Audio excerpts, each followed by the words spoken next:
Hello and welcome to GS to the point. Polity का ये second video है जिसमें हम डिस्कस कर रहे हैं the making of the Indian constitution या फिर भारत के संविधान का निर्माण। इसके पहले वाले वीडियो में हमने कॉन्स्टिट्यूएंट असेंबली से रिलेटेड कुछ इंपॉर्टेंट फिगर्स को देखा था जो कि आपके एग्जाम पॉइंट ऑफ व्यू से बहुत ही इंपॉर्टेंट है।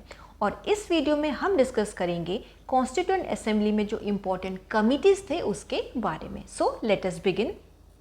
तो कॉन्स्टिट्यूएंट असेंबली जो कि 1946 में बना था, इस असेंबली में क्या था, बहुत सारे कमिटीज़ बने थे। इसके नंबर भी मैंने आपको बताए थे। टोटल 22 कमिटीज़ यहाँ पे बनाई गई थी। तो ये सारे कमिटीज़ को जानना आपके लिए ज़रूरी नहीं है। जो इम्पॉर्टेंट है मैंने वो सारी चीज़ें यहाँ पे लिखा है और इसी को हम डिस्कस करेंगे। ठीक है, तो इसमें आपको एग्ज़ाम से पहले समझो क्या पूछा जा सकता है। इसमें कोई एक कमेटी देके उसके चेयरमैन के बारे में पूछा जा सकता है आपसे, और जहाँ जहाँ पे ना मैंने स्टार मार्क किया हुआ है वो एग्ज़ाम पॉइंट ऑफ व्यू से काफ़ी इंपॉर्टेंट होगा। और ऐसे जो भी इंपॉर्टेंट पॉइंट्स बीच में आएंगे मैं आपको बता दूंगी। तो इस वीडियो को बिना स्किप किए आप पूरा देखेंगे तभी आपको इसका फ़ायदा मिलेगा। ठीक है, तो देखो, डॉक्टर राजेंद्र प्रसाद के पास 4 कमिटीज़ थी जो कि है steering committee, finance and staff committee, ad hoc committee on national flag and committee on the rules of procedure. अब देखो, चारों कमिटीज़ में से जो आपको एग्जाम में मोस्टली पूछा जाता है ना, वो है कि ad hoc committee on national flag. तो नेशनल फ्लैग के लिए कॉन्स्टिट्यूएंट असेंबली में जो कमेटी बनाई गई थी उसके चेयरमैन कौन थे, तो वो थे डॉक्टर राजेंद्र प्रसाद। ठीक है, नेक्स्ट आते हैं हम जवाहरलाल नेहरू पे। तो जवाहरलाल नेहरू के पास 3 कमिटीज़ थी, मतलब कि जवाहरलाल नेहरू 3 कमिटीज़ के चेयरमैन थे। एक था union power committee, state committee and union constitution committee. Third committee है ड्राफ्टिंग कमेटी जो कि बहुत ज़्यादा इंपॉर्टेंट है, इसमें से क्वेश्चन ज़रूर बनते हैं। ठीक है, तो ड्राफ्टिंग कमेटी के लिए सबसे पहले तो और किसी कमेटी का डेट नहीं पूछा जाता कि किस दिन इसको बनाई गई थी, ठीक, बट ड्राफ्टिंग कमेटी का डेट आपसे ज़रूर पूछा जाएगा। तो वो है 29 अगस्त 1947 को ड्राफ्टिंग कमेटी का फॉर्मेशन हुआ था। और ड्राफ्टिंग कमेटी के चेयरमैन कौन थे, वो थे डॉक्टर BR अम्बेडकर जी। क्योंकि एग्ज़ाम पॉइंट ऑफ व्यू से ड्राफ्टिंग कमेटी काफ़ी इंपॉर्टेंट है, इसलिए आपको ड्राफ्टिंग कमेटी के मेंबर्स के बारे में भी जानना बहुत ज़रूरी है। अदरवाइज़ और किसी जो कमिटीज़ है ना, उसमें सिर्फ आपको चेयरमैन ही याद करना है, बाकी मेंबर्स को नहीं याद करना है। ठीक है, तो देखो, जो ड्राफ्टिंग कमेटी थी उसमें चेयरमैन को मिला करके टोटल 7 लोग थे। ठीक है, डॉक्टर BR अम्बेडकर जी हो गए, उनको छोड़ करके बाकी और 6 मेंबर्स थे। तो एक बार इन 6 मेंबर्स का नाम हम देख लेते हैं। अलादी Krishnaswamy Iyer, KM Munshi, N Gopalaswamy Iyengar, Mohammad Saadulla, BL मित्तर और DP खैतान। अगर आप पहली बार पढ़ रहे हैं तो नाम ज़रूर आपको थोड़े से डिफ़िकल्ट लग रहे हैं, बट आप इसको जब बार बार रिवाइज़ करोगे ना, कहीं ना कहीं आपके जहन में ये नाम बैठ जाएगा। तो इसके लिए परेशान मत हो, जितना आप रिविज़न करोगे उतना ही आपको ये नाम याद होते जाएंगे। ठीक है, अब यहाँ पे देखो कि जो मैंने 5 और 6 नंबर पे लिखा हुआ है BL मित्तर और DP खैतान, तो इसमें BL मित्तर की जगह मैंने लिखा है replaced by N Madhav Rao. Actually BL Mittal ji ने रिज़ाइन कर दिया था अपने हेल्थ इश्यूज़ के कारण, तो उनको रिप्लेस किया था N माधव राव ने। और DP खैतान जी की डेथ हो गई थी, तो इनको रिप्लेस किया गया था बाई TT कृष्णमाचारी। तो ऑल टुगेदर जब ड्राफ्टिंग कमेटी का नाम आता है ना, तो आपको यहाँ पे चेयरमैन को छोड़ के, मतलब अंबेडकर जी को छोड़ के, आपको टोटल 8 नाम और याद रखने होते हैं, क्योंकि मित्तल जी और खैतान जी को किन्हीं और 2 लोगों ने रिप्लेस किया था। ठीक है, तो इसमें क्वेश्चन ऐसे बनता है ना कि 4 नाम दे के पूछता है, इनमें से कौन से हैं जो ड्राफ्टिंग कमेटी से रिलेटेड नहीं है, इसलिए 8 नाम आपको ज़रूर याद रखने हैं।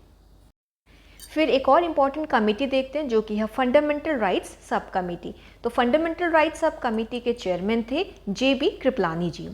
माइनॉरिटीज सब कमेटी के थे HC मुखर्जी। HC मुखर्जी जी जो है हमारे कॉन्स्टिट्यूएंट असेंबली के वाइस प्रेसिडेंट भी थे, तो ये नाम भी काफ़ी इंपॉर्टेंट है। फिर हम देखते हैं committee on the functions of the constituent assembly. तो यहाँ पे थे GV मावलंकर जी। देखो, ये कमेटी इतना इम्पॉर्टेंट नहीं है, पर GV मावलंकर जी काफ़ी इंपॉर्टेंट है ये नाम, क्योंकि जो हमारा लोकसभा बना था जब, तो हमारे लोकसभा के सबसे पहले स्पीकर कौन थे, GV मावलंकर जी ही थे। तो लोकसभा के पहले स्पीकर GV मावलंकर, इनके पास कौन सी कमेटी थी, वो कमेटी थी on the functions of the constituent assembly. और एच.सी. मुखर्जी जो कि कॉन्स्टिट्यूएंट असेंबली के पहले वाइस प्रेसिडेंट थे, इनके पास थी माइनॉरिटी कमेटी। देखो, फिर हम दो और ऐसे कमिटीज़ के बारे में बात करेंगे जो कि रिलेटेड है नॉर्थ ईस्टर्न एरिया से। ठीक है, तो देखो मैंने लिखा है इसमें excluded and partially excluded areas सब कमिटी एक्सेप्ट असम। ठीक है, और उसके नीचे लिखा है partially excluded areas of north east frontier tribal areas of Assam. तो नाम बहुत बड़ा बड़ा है, आप इसको बिल्कुल भी रटने की ज़रूरत नहीं है। आप इस तरीके से समझो, जो एक्सक्लूडेड एरियाज थे उनमें से अगर हम असम को हटा देते हैं तो जो कमेटी बन रही थी वो थी, उसके चेयरमैन थे ए.वी. ठक्कर जी।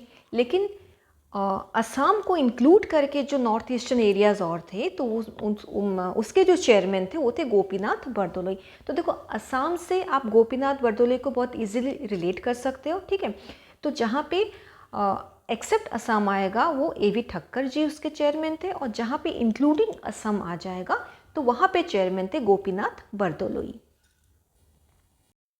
फिर एक एडवाइजरी कमेटी बनाई गई थी जो फंडामेंटल राइट्स सब कमेटी है। ठीक है, फंडामेंटल राइट्स सब कमेटी में कौन थे? उसमें चेयरमैन थे जे.बी. कृपलानी जी, और जो माइनॉरिटीज़ कमेटी थी उसमें एच.सी. मुखर्जी थे। ठीक है, तो fundamental rights committee, minority committee और अभी जो मैंने ऊपर आपको बताया एक्सक्लूडेड एरियाज कमिटीज़, इन सब कमिटीज़ को एडवाइस करने के लिए एक और एडवाइजरी कमेटी बनाई गई थी जिसके चेयरमैन थे वल्लभ भाई पटेल। एक और देखते हैं हम, ऑर्डर ऑफ बिजनेस कमेटी, वो के.एम. मुंशी, और हाउस कमेटी थे बी. पत्ताभी सीतारमैया। क्लियर? तो इतनी ही कमिटीज़ आपके लिए इम्पॉर्टेंट है, और इसमें सबसे ज़्यादा इम्पॉर्टेंट जो है वो है आपका ड्राफ्टिंग कमेटी, राइट। अब हम देख लेते हैं कि इसमें प्रेसिडेंट्स कौन थे।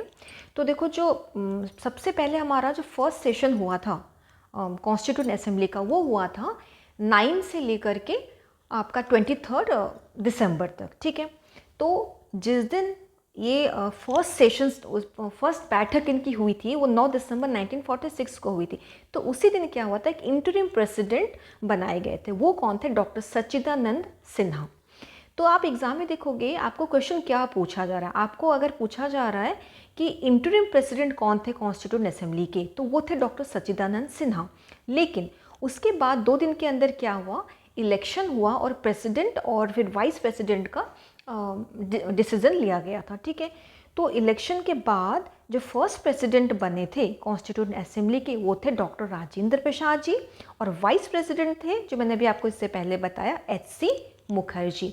ठीक है, तो जब भी प्रेसिडेंट के बारे में पूछा जाए तो आपको बहुत ध्यान से क्वेश्चन को पढ़ना है कि इंटरिम प्रेसिडेंट पूछा जा रहा है या फिर इलेक्टेड प्रेसिडेंट, राइट। तो ये हो गया कुछ हमारे जो कमिटीज़ थे उसके बारे में। अब यहाँ पे मैं आपको कॉन्स्टिट्यूएंट असेंबली का सील दिखाना चाहूँगी। तो ये देखो, ये है वो सील जो कॉन्स्टिट्यूएंट असेंबली में यूज़ होता था। तो इसमें आप देखिए कि ऊपर लिखा है कॉन्स्टिट्यूएंट असेंबली, नीचे लिखा है इंडिया, और बीच में एक एलिफेंट है, वो है आपका। देखो, आपको ये भी क्वेश्चन आ सकता है कि कॉन्स्टिट्यूएंट असेंबली के सील में कौन से एनिमल का इमेज है, तो वो है एलिफेंट का।